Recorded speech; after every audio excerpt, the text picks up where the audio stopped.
امام زمان علیہ السلام کی ولادت باسعادت 15 شعبان 255 ہجری میں سامرہ میں ہوئی۔ آپ کے والد ماجد امام حسن عسکری علیہ السلام اور آپ کی والدہ ماجدہ حضرت نرجس خاتون صلوات اللہ وسلامہ علیہا۔ والد کی جانب سے آپ امام حسین علیہ السلام تک بھی آپ کی نسل پہنچتی، آپ کا شجرہ پہنچتا ہے، اور امام حسن کی جانب بھی۔ لہٰذا بعض کتب سنت میں جب ذکر ہوا تو اس چیز کا بھی ذکر ہوا کہ امام مہدی علیہ السلام رسول اللہ صلی اللہ علیہ وسلم کی نسل سے ہیں، حضرت فاطمہ سلام اللہ علیہ کی نسل سے ہیں،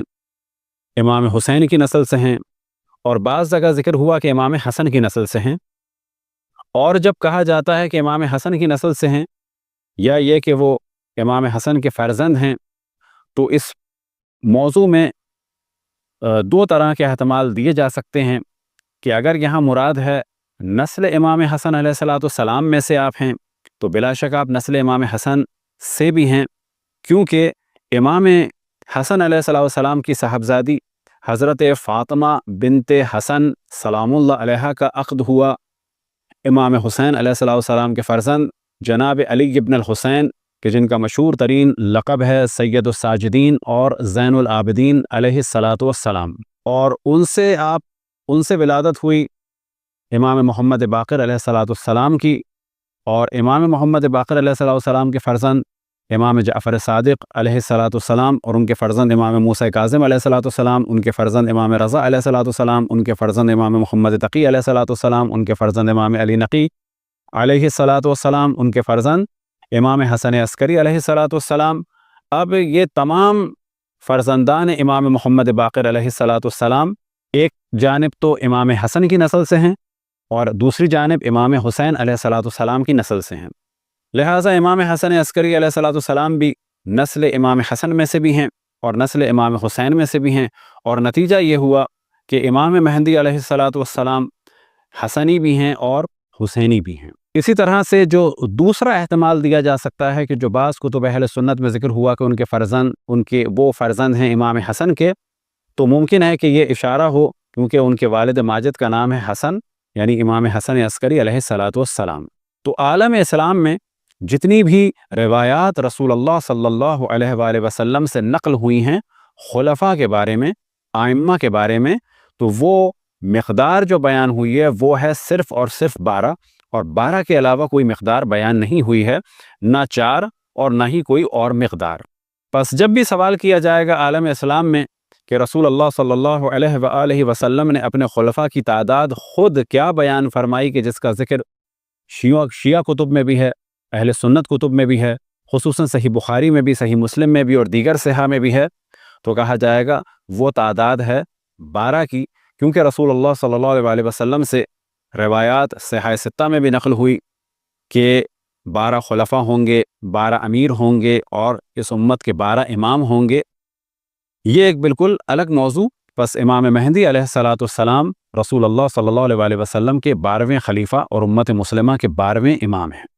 اب والد کی جانب سے آپ یعنی امام زمان علیہ السلام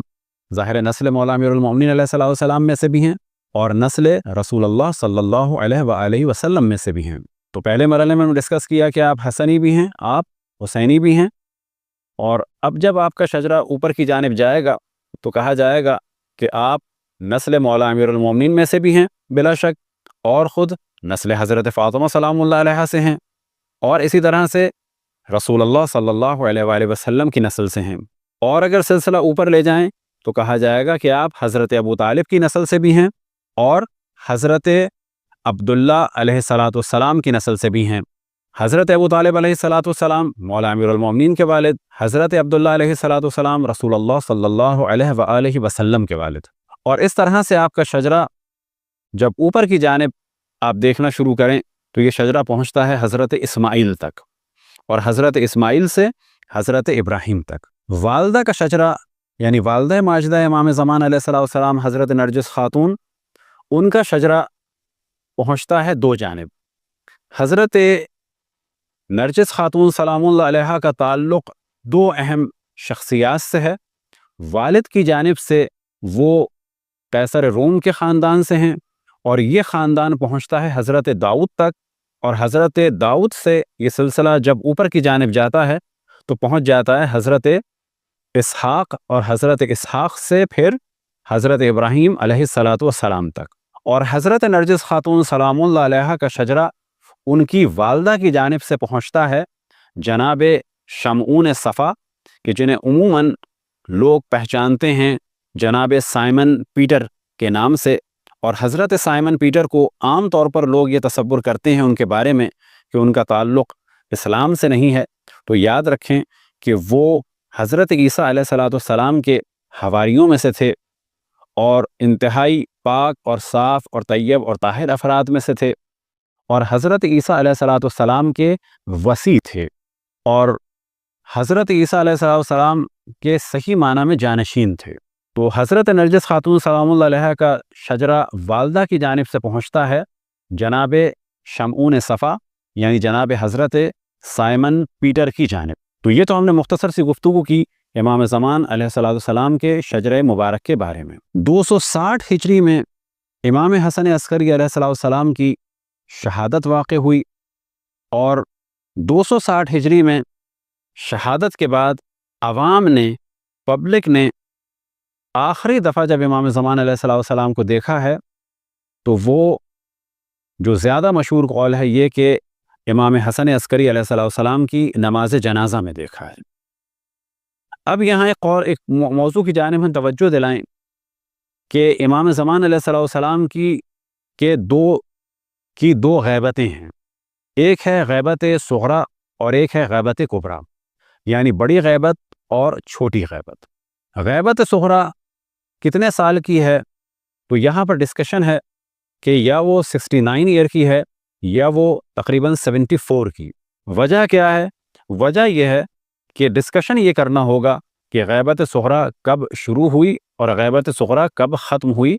شروع ہونے کے بارے میں کیا قول ہے اور ختم ہونے کے بارے میں کیا قول ہے۔ تو زیادہ مشہور قول یہی ہے کہ امام حسن عسکری علیہ الصلاۃ والسلام کی شہادت کے بعد سے غیبت صغریٰ شروع ہوئی۔ ایک اور قول کہ جو بعض علماء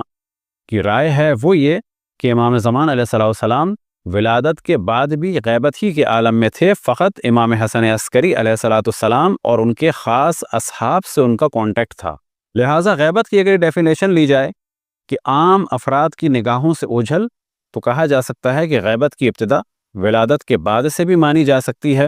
اور امام حسن عسکری علیہ الصلاۃ والسلام کی شہادت کے بعد سے بھی مانی جا سکتی ہے، اور زیادہ مشہور قول یہی ہے کہ آپ کی غیبت کی ابتدا کو مانا جائے امام حسن عسکری علیہ الصلاۃ والسلام کی شہادت۔ اب اگر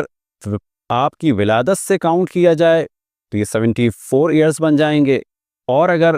غیبت صغریٰ کی ابتدا کو آپ امام حسن عسکری علیہ الصلاۃ والسلام کی شہادت سے کاؤنٹ کیا جائے تو یہ بن جائیں گے تقریباً 69 ایئر۔ اسی طرح سے جب امام کو گرفتار کرنے کی کوشش کی گئی تھی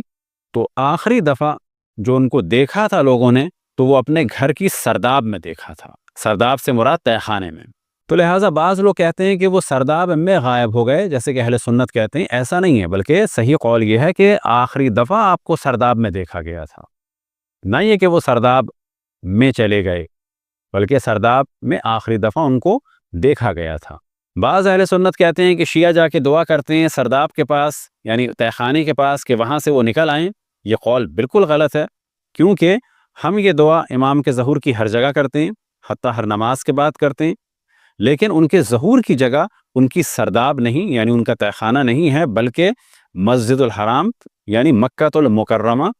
بمقام مسجد الحرام، اور خصوصاً حجر اسود کے پاس آپ کا ظہور ہوگا۔ تو اسٹارٹنگ پوائنٹ غیبت صغریٰ کا کیا ہے یہ ہم نے آپ کے سامنے ڈسکس کیا۔ اب غیبت صغریٰ ختم کہاں ہوئی، اور جیسے ہی ختم ہوئی اس کے اگلے سیکنڈ سے غیبت کبریٰ شروع ہو گئی۔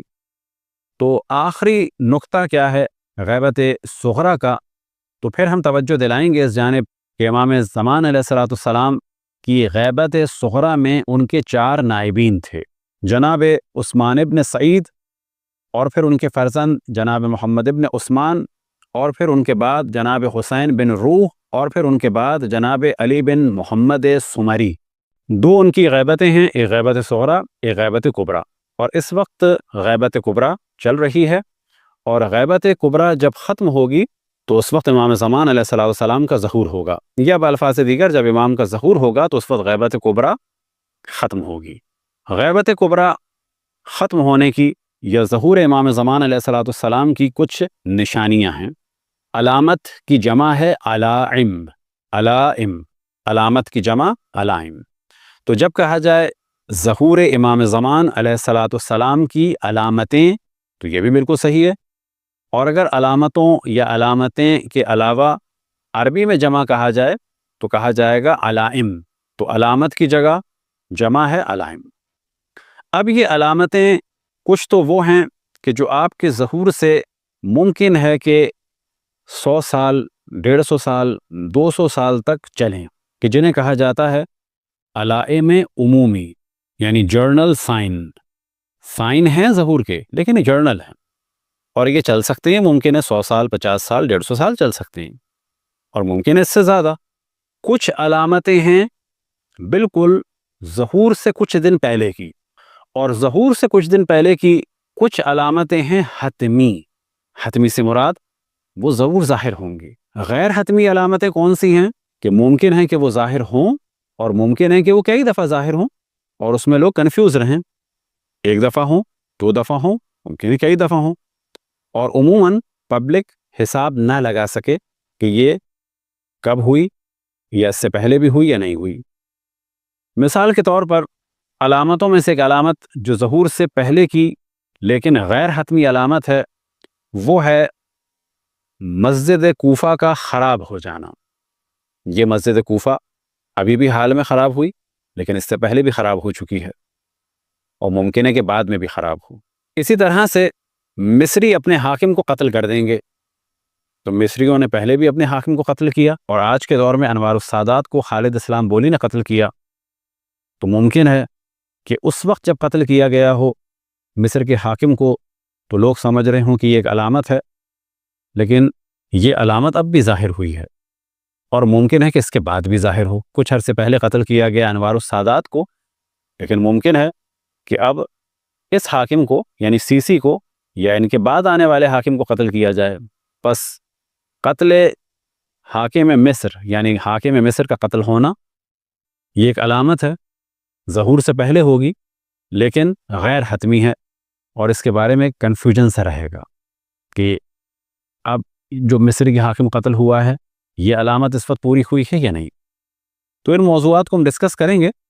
اسی طرح سے علامتوں میں سے جو عمومی علامات ہیں ان میں سے کچھ علامتیں ایسی ہیں کہ جن کا تعلق ہے زمین و آسمان سے یا نظام شمسی سے۔